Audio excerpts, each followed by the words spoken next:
Hello and welcome to the Madecast, the official podcast of the Museum of Art and Digital Entertainment, a series of lectures on video game history as part of the Made's ongoing effort to preserve history through teaching and displaying playable exhibits of rare games and consoles. While life in the time of COVID has forced us to close our doors, the support of people like you has allowed us to continue to bring history to you through lectures like the one you'll hear in a few minutes. I'm Chun. I'm Red. I'm Anthony. I'm Miles. This week we have Glen Dahlgren joining Alex to talk about how he got into the industry and the great games he's worked on, like Wheel of Time and Unreal 2. But first we're going to get into some news. So to start off, we all know about Discord and Microsoft falling through. Their supposed talks for Microsoft to buy the platform. But now we're hearing about PlayStation getting in on the action and working with Discord to bring it to PlayStation. I was literally teasing my friend last year saying that's not going to ever be possible for using Discord on your PS Store, and they literally do it right in this year. Jesus. I guess hell has frozen over finally. So PlayStation is getting actual party support and, good chatting. They had the limited ability to actually talk with people, but beyond that is kind of nothing. So it'll be nice to see how they go forward with it. Yeah, we're finally released from that PS Party. Yes, yeah. No more PlayStation Party. Integration, I guess, is going to be the word for it. So it's going to be called PlayStation Party, but running on the backbone of Discord, which I think will just help out the load of PlayStation immensely. So I think that's a good move by them going forward. I'll be looking forward to that. Yes, I will probably turn on my PlayStation again soon. We also have, starting this week, is the Apple versus Epic court case with regards to the App Store monopoly that Epic claims that Apple has with their App Store and Fortnite. So we will see how it goes with them. It's going to be interesting, and it's going to have a lot riding. The industry is going to potentially change regardless of how this turns out. So it's going to be really interesting going forward to seeing how this changes the industry, because it's kind of a big case. Honestly, I'm glad this is happening. I feel like Apple has really changed the landscape of gaming. Yes. At least when it comes to handheld games. Yes. I agree with that. And I think I side with Epic on it. There needs to be more options for people to get the things they want to get. But, and I do think Apple does have a strong grip on everything, but they also have a ton of money behind them. And they both have really good lawyers. So they can afford them, and we'll see how this turns out. I hope we will see a better landscape on the other side of this for everybody. For all the gaming law students out there, this is going to be one to watch. Yes, gaming law. New majors definitely coming to a college near you. It'll be a very lucrative business, I have a feeling, soon. I wish I would have our last class. Yeah. Yes, it'll happen as much as we can. Also, the last little bit of news is we have a new trailer for that League of Legends Arcane series on Netflix out now, so you can check that out online. I think that would be a very interesting. It'll be very interesting. It looks really good. It looks like they nailed the feel of what they're trying to capture. So, at least visually. Mm-hmm. We'll see how it goes, and we'll see how the real League fans appreciate it or not. But I think that is it for the news at the moment, and we are going to be throwing it over to Glen Dahlgren talking with Alex today. They have a very interesting conversation, talk about, again, we said Wheel of Time and Unreal 2, how he initially got into the industry, some of the games he made in high school, and he has some advice for people looking to get into the industry. So you'll want to stick around and hear that at the end of the interview. But without further ado, here is Alex talking with Glen Dahlgren. Welcome back. We are here with Glen Dahlgren. Glen, welcome. Thank you very much for having me. Thank you for being here. Now, Glen, why don't you tell everybody how you got started in video games? That is a long story. I started in high school, which was many, many years ago, and I started writing games for the Tandy color computer, if you remember that computer. Absolutely, the Coco. Yeah, and I freelanced for a little while. I made adventure games, and then moved on to arcade games. In college, I actually started my own company called Sundog Systems. I not only made my own games, but actually produced a lot of others. And at the end of the life cycle for that computer, I had the inside front cover of the last remaining magazine dedicated for the Tandy color computer. But it was as successful as I think it could possibly be. I actually helped pay my way through college with those games, and I was able to get college credit for one of them in my computer graphics course. And I leveraged it into a career in the computer games industry. Now, can you sort of maybe ruminate on the cyclical nature of the industry? How like the rise of the computer maybe synchronized with the rise of your company? Well, I was there at the tail end of my computer, so I hope I didn't bring about its failure. Well, no, certainly the platform, though. The platform certainly molds the companies that build for it, right? Oh, sure. Yeah, well, I think I was actually there at the beginning of sort of the ramping up of computer games as a broader interest for a lot of people. So I joined Legend Entertainment. And actually, I stayed at Legend Entertainment for, I want to say, 14 years. So that's unheard of in this industry, to stay one place for so long. I mean, there are people who can do it, but usually they're founders. So I stayed at Legend. I started out doing adventure games. We did, a ton of them, and they were pretty successful. We were one of the big adventure game makers in the 90s. We did a lot of literary licenses like Deathgate and Gateway, Frederick Pohl's Gateway, Wheel of Time. Those were actually a couple of my games, Deathgate and Wheel of Time. And then we moved on to, we worked on, with Wheel of Time, it was not an adventure game, it was a first-person shooter. And so that got us into working with Epic, working with Unreal. And then that relationship went so well that they gave us their flagship product, which was Unreal 2, to do. So that's a long line of like hardware and platforms to have been building for over those years. And I mean, that one company, how did you guys keep up with the changing hardware landscape? Like you're making stuff for PCs and consoles and all over the place, right? Actually, we were primarily PC. Just straight DOS? Yeah. So I did more console work after Legend, and on to Facebook games, social games, mobile platforms, things like that. But we were aware of console, and I think Unreal 2 was released on console after the fact. But that was more of a port. So we primarily just kept up with, how fast can a PC go now? And let's take advantage of that. What do you remember from the PC development environments and tools? I mean, you probably had your own internal in-house tools, right? We did, but...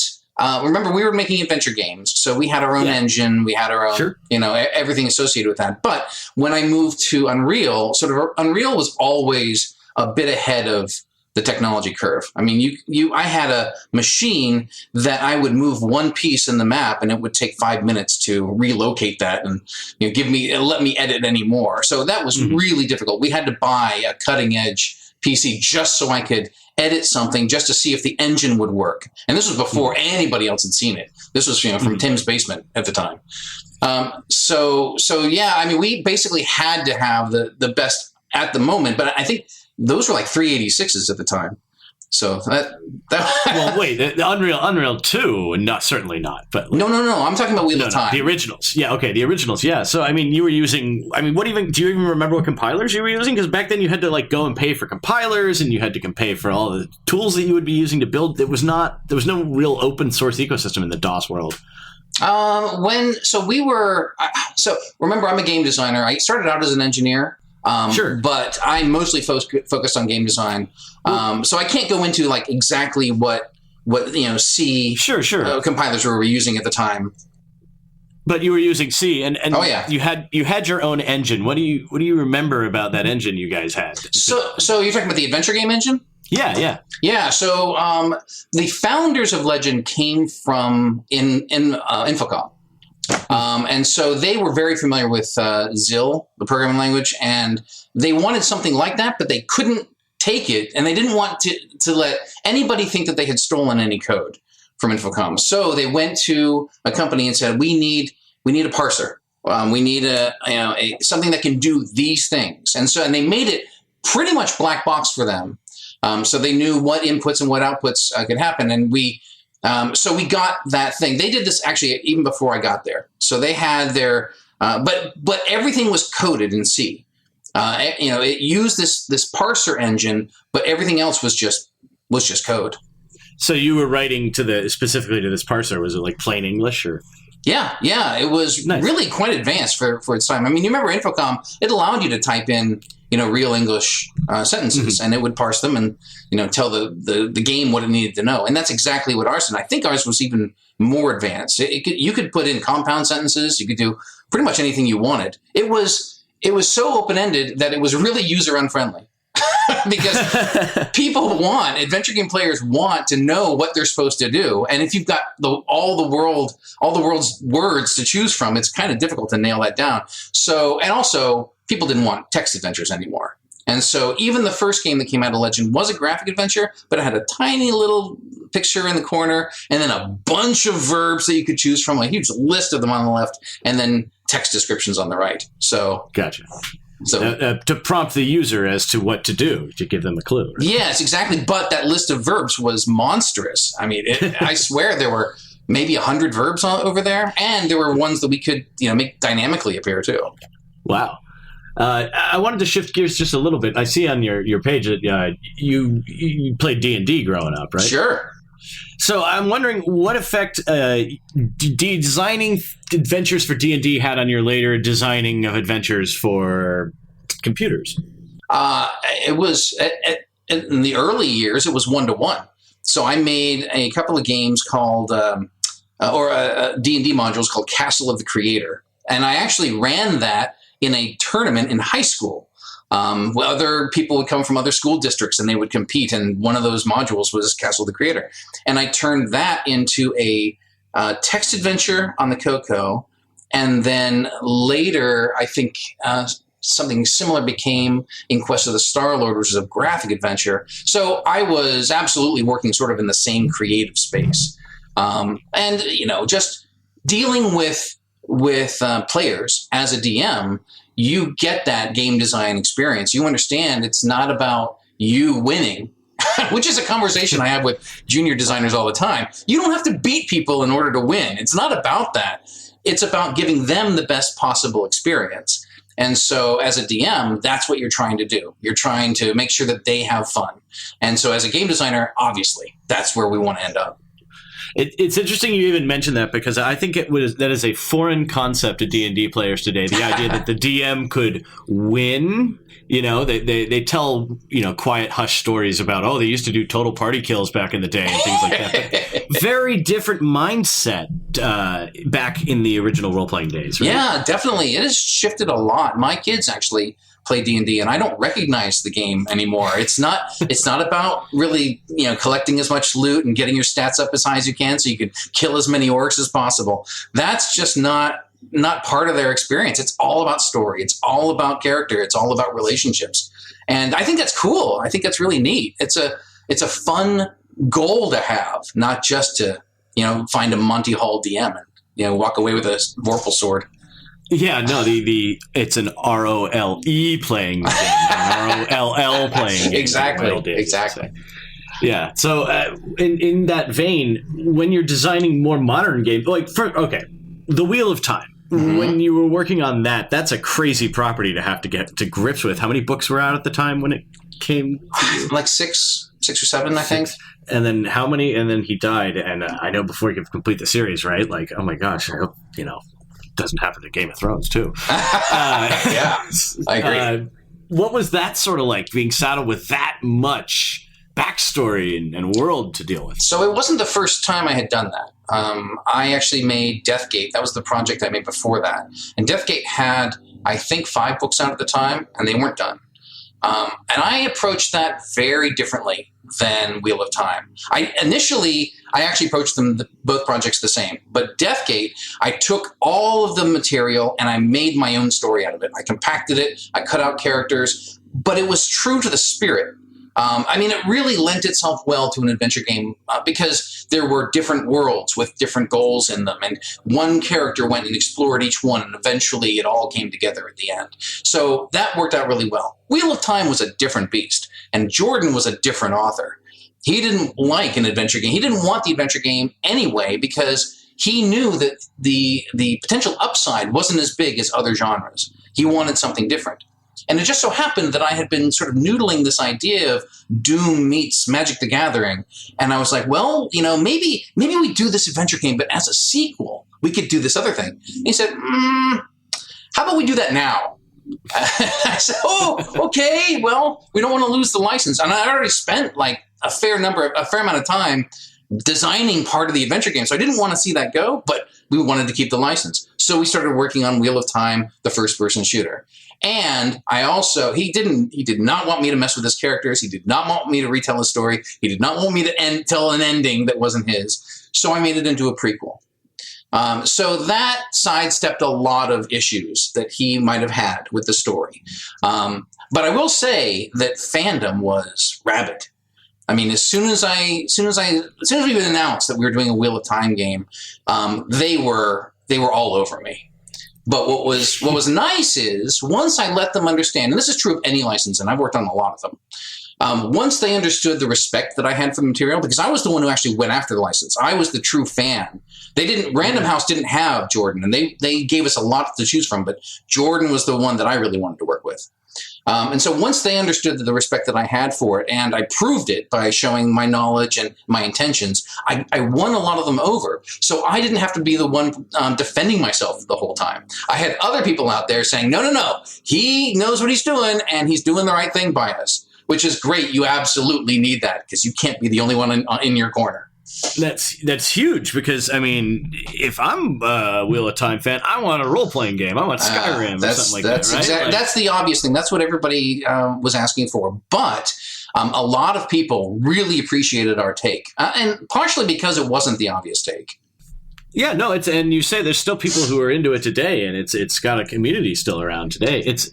It's remarkable to still be alive today as a first-person shooter from that era. There aren't a lot. Yeah, I'm kind of amazed by that, and I think you're going to see some additional attention on it as the TV show comes out. Oh, that's right. They're doing a TV show. Well, how timely! Oh, yes, my. Yes. I was actually just on a Wheel of Time podcast talking about this, and that came up. I have a feeling that interesting things are going to be on the horizon. Oh, that sounds amazing. That's a little hint. You want to plug that podcast? It is the Dusty Wheel. Dusty Wheel. Yeah, and I was just on last week. But, you never know. I just have a feeling that, the property is going to get a lot of attention. So, it seems like it's about time.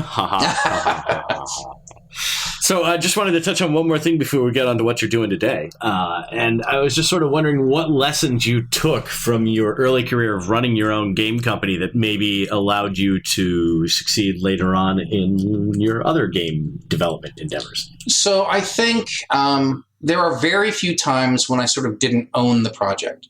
And so early on at Sundog Systems, I owned everything. I was doing art, I was doing music, I was doing coding, I was selling it. I was marketing it. And so having wearing all of those hats really helped me in the early days of, game development anywhere. Because at Legend, I started out as a programmer, but Legend was so small that if you could wear a hat, you did wear a hat. So I was immediately doing QA and sound effects and, moving up, doing production, and then moving up to become a designer, and then eventually becoming creative director of the studio. So you basically, if you have the talent to do something, you should absolutely push the envelope, do as much as you can. Because I think now we have gone to a point where individual people can make some incredible things. The middleware is out there so that if you have the talent and the wherewithal, you can, with a garage band or a garage group, you can make something fantastic. And since everything is distributed nowadays, you can do it with people from all over the world, as long as you have sort of a shared vision. And so it doesn't take that many people to make something incredible. So I think that's absolutely correct. I mean, the access people have to tools and resources these days, it's exponentially greater than what you had when you were developing in the 90s and 80s. Yeah, that's absolutely right. It was not easy finding middleware at the time. It just wasn't a thing. Yeah, no, there was no developer tools market. That's why I was asking about the compilers, because literally you could go to a store. I don't know if some of the kids today know this, but in the 80s and 90s, you would go to a store and buy a box, and this was C in a box. This is how you program. And it would be a million floppies.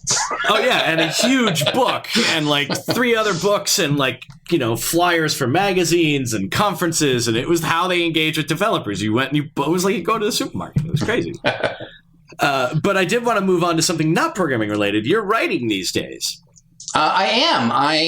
So I've had a lot of experience working with established authors in both fantasy and science fiction. And the moment I was actually pitching Wheel of Time to a publisher, they told me, this was Activision, they told me they liked the game, but they didn't want the license. And so the night before I presented to them, they said, come up with a different premise. And so I did. We ended up going with GT, who did want the license. I mean, it is one of the major selling points of the game. But that premise stuck with me. And after I was done with that game, I came back to it and said, well, is there a game I could do here that's different than Wheel of Time? But I realized what it was a story, and it wanted to become a novel. And 20 years later, I actually released that novel, and it's called The Child of Chaos.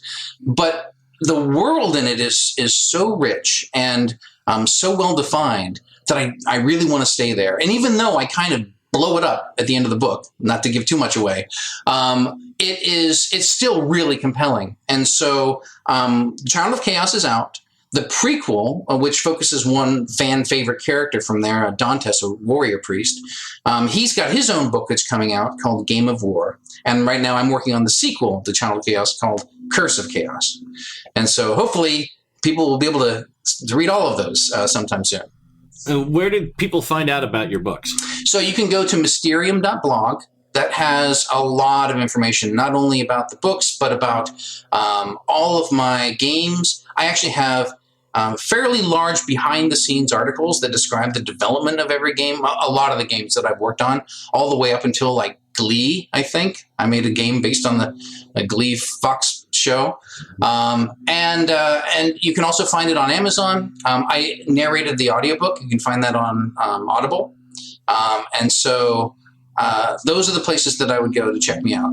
And I should point out that those things that you've written about each game, those are fantastic resources for just learning about what it's like to make video games. I mean, it's like they're postmortems. Yeah, they are. And every game is a disaster. Every game is a miracle.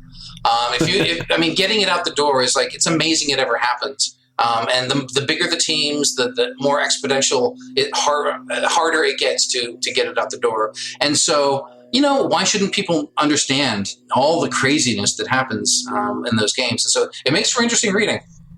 Yeah, absolutely. As I'm sure your fiction novels do too. When is the next one coming out? It's in editing, and I'm really hoping it'll be out in the next few months. Okay, excellent. So you can still catch the tail end of the COVID's people who might be eating books every week. Well, honestly, COVID was horrible because I wanted to do signings. I wanted to actually meet people who enjoyed the book, and everything just got shut down immediately. So, I'm selling to people online, and that's great, but I really would like to connect with people who buy my book. Oh, that is a huge lost part of the book reading experience. You're absolutely right. But it is unfortunate. But, we'll be back to those sorts of things soon. I mean, you're going to get out there and sign again, right? Yeah, well, I'm getting my next shot early May. That's my final shot. So I'll definitely want to go out and meet people and show them what I've got. Excellent. Well, it has been a delight talking to you, Glenn. Thank you for taking the time. Absolutely. Thank you so much for having me on. And a big props to you guys at MADE. It's an amazing organization. It's an amazing experience. I actually teach a class at UC Berkeley every summer. And for the last, I think it's 2 or maybe even 3 summers, I brought my class into MAID as a field trip, and they had a blast. You can't really cover the kind of history that you guys do in a classroom. You just don't have the facilities and all the material. But there, they can play anything that they can remember in their history. And a lot of these kids, they're all like, just getting into college, high school kids just getting in college, and they haven't been exposed to any of this stuff. They don't even know it exists. So it's a wonderful, wonderful experience, and I fully support you guys. Well, thank you so much, Glenn, for your kind words. We really appreciate it. And we're working very hard behind the scenes to build something absolutely amazing that should be back in coming years. So. I can't wait. I can't wait to bring another field trip there. Well, we will be back for you to do so. And again, thank you for being on the podcast. Absolutely. And we're back. Okay. So, thank you very much for Glen Dahlgren for joining us on this and your kind words about the MAID. We hope that you will also be able to bring your class back. We always had fun hosting a class full of people eager to check out the history of games. So it was nice actually having college students getting to see things they've never seen before or never even got a chance to have their hands on, get immersed in that. So thank you very much for all of your support, and we wish you great things in the future. Also, go check out all of his links and his book, The Child of Chaos. So throwing it over to y'all. Have you been playing anything new? I have not played anything new, but I will be playing lots of Pokemon Snap later today. But as this is, what are you currently playing does not qualify currently. I have not been playing something new yet, but I did got myself something from the Golden Week sale of Steam. Ooh, that's another thing I need to check out. What has been on sale currently for the Golden Week? So I have got myself Jet Set Radio, which is about $1. I'm surprised that it's actually on Steam, but it did shows up. So why not just pay it and play it? So, and also, yes, it's Jet Set Radio. I mean, everyone knows that. Not talking about how good it's music. Yeah, no, it's all there. So it'll be a. Yeah. I mean, crazy. Oh my god! Crazy soundtrack. It's an amazing. Yeah, it's a very pivotal soundtrack for a lot of people. It's like they changed what video game music can actually be, and it's like, oh my god, you can do whatever you want, really, as long as it fits the vibe of the game. We vibing. Oh, please cut that out. That was. And I also get that was a mistake, and I admit it. And I also get myself Guilty Gears, just because my friend said it has good music, and it's pretty cheap. Yeah, it's within $10, so why not? Oh yeah, I mean that's the thing that has been really getting me as a new PC player. The Steam sales, they're pretty dangerous. Oh yeah. Yeah, they're just the breadth of things at your fingertips is pretty special. I'm like, all these games that I've never that I always wanted but didn't have the money to buy. I suddenly have the money to buy all of them because they're all like $15. It's so a trap. Yeah, it is a trap, but it's a smart business model because Steam already has me hooked. Maybe I should check out a little bit of the Epic store too, and Epic launchers. Throw a little support for them calling out Apple. We'll see. Don't need to make this a public thing. The MAID does not support any of my personal comments. No one paid us. No one paid us. But Apple or Epic, if either of you want to pay us, maybe we'll be happy of receiving it. You can donate. You can send a donation link to info@themaid.org, and we will gladly accept any donation you want to have to keep us open.